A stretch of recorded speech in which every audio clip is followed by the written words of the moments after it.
अशा बऱ्याच वर्गमंडळींनी एकत्र येऊन त्या बोर्डिंगचं त्या वसाहतीचं त्यांनी पालनपोषण केलं.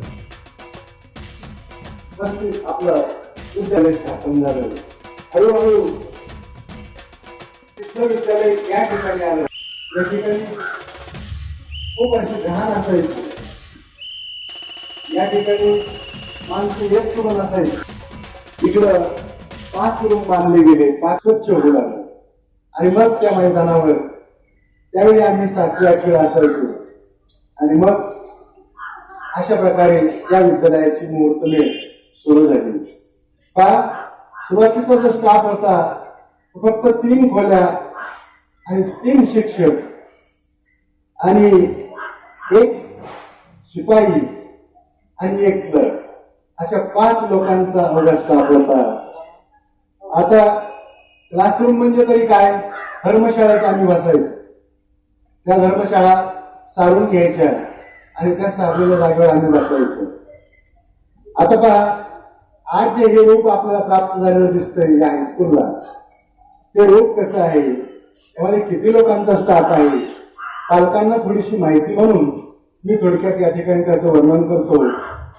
1 हेडमास्टर, 1 उपहेडमास्टर, त्यानंतर 17 शिक्षक आहेत, 1 ग्रंथपाल आहे, 1 प्रयोगशाळा परिचर आहे, 1 प्रयोगशाळा सहाय्यक आहे, 1 नायक आणि 4 सेवक. त्यानंतर संगणक मार्गदर्शक म्हणून एका माणसाची शासनाने नियुक्ती केली. असा एकंदरीत 31 लोकांचा स्टाफ व 31 लोक या ठिकाणी कार्यरत आहे. त्याचप्रमाणे भव्य क्रीडांगण आहे, प्रोजेक्टर हॉल आहे, 1 संगणक हॉल आहे, त्यानंतर 1 लायब्ररी आहे, 1 प्रशिक्षण हॉल आहे. आणि या सगळ्यात भरात भर म्हणून त्या लाईटचं व विजेचं लपंडाव सुवासतो. आज आमच्या विद्यालयामध्ये, जनता विद्यालय धानोरामध्ये विद्यार्थी पालक शिक्षक मेळावा आयोजित केला. आणि विद्यार्थ्याचा सर्वांगीण विकास होण्यासाठी अशा मेळाव्याची अत्यंत आवश्यकता असते. आणि ज्याद्वारे विद्यार्थ्यांना येणाऱ्या अडचणी, पालकाच्या समस्या आणि शिक्षकाच्याही काही ज्या काही अडचणी असतील किंवा पालकाकडून विद्यार्थ्याकडून काय अपेक्षा आहे त्या एकमेकाला समजल्या जातात. आणि विद्यार्थ्याचं पुढे कसे जातील, त्यांचा विकास कसा होईल. तर कोणतीही गोष्ट सगळ्यात महत्त्वाची म्हणजे विद्यार्थी हा केंद्रस्थानी ठेवून आपल्याला त्यांच्या विकासासाठी जे करता येईल त्या गोष्टीचे नियोजन या दृष्टीने करायला सोपं जातं. आणि म्हणून हा आज मेळाव्याचं आयोजन केलं. जनता विद्यालयामध्ये पालक मेळावा ठेवलेला होता. पालक या नात्यानं मी आवर्जून सांगू इच्छितो, आज व्यवस्थापन या ठिकाणी उत्कृष्ट प्रकारे पालकांना बोलवून व्यवस्था केली. आणि पालकांकडून ज्या काही अडचणी असतील त्या सर्व विचारून घेतल्या आणि त्या ज्या अडचणी ज्या असतील त्यांचे निरसन करून सर्व व्यवस्थित सांगण्यात आलं. सगळे पालक शिक्षक एक विचाराने बसून विचारविनिमय झाला आणि उत्कृष्ट प्रकारे या ठिकाणी संपन्न हा पालक मेळावा झालेला आहे. जनता विद्यालय धानोरा 4/12/2018 रोजी आम्ही शिक्षक, पालक आणि विद्यार्थी मेळावा ठेवला होता. तो संपन्न झाला. या कार्यक्रमातून पालकांच्या समस्या, विद्यार्थ्यांच्या समस्या आणि शिक्षकांच्या समस्या यावर चर्चा झाली. सर्व अडचणींचा उहापोह झाला आणि या सर्वांचं या ठिकाणी शाळेच्या वतीने पालकांचं कौतुक करण्यात आलं, अभिनंदन केलं त्यांचं.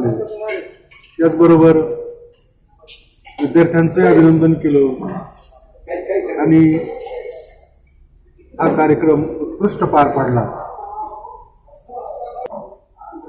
आणि पालकांनी ज्या ज्या समस्या आमच्यासमोर मांडल्या, उपमुख्याध्यापक म्हणून मी त्या सगळ्या शंकांचं निरसन त्यांचं केलं आणि त्यांना यापुढं ज्या समस्या येतील त्या आमच्यापर्यंत आल्या पाहिजेत विद्यार्थ्यांचा सर्वांगीण विकास करायचं म्हटलं तर केवळ शाळेची जबाबदारी नसून तुमचीही जबाबदारी, संपूर्ण समाजाची जबाबदारी आहे असं मी त्यांच्यासमोर नमूद केलं आणि त्यांच्या समस्यांना उत्तर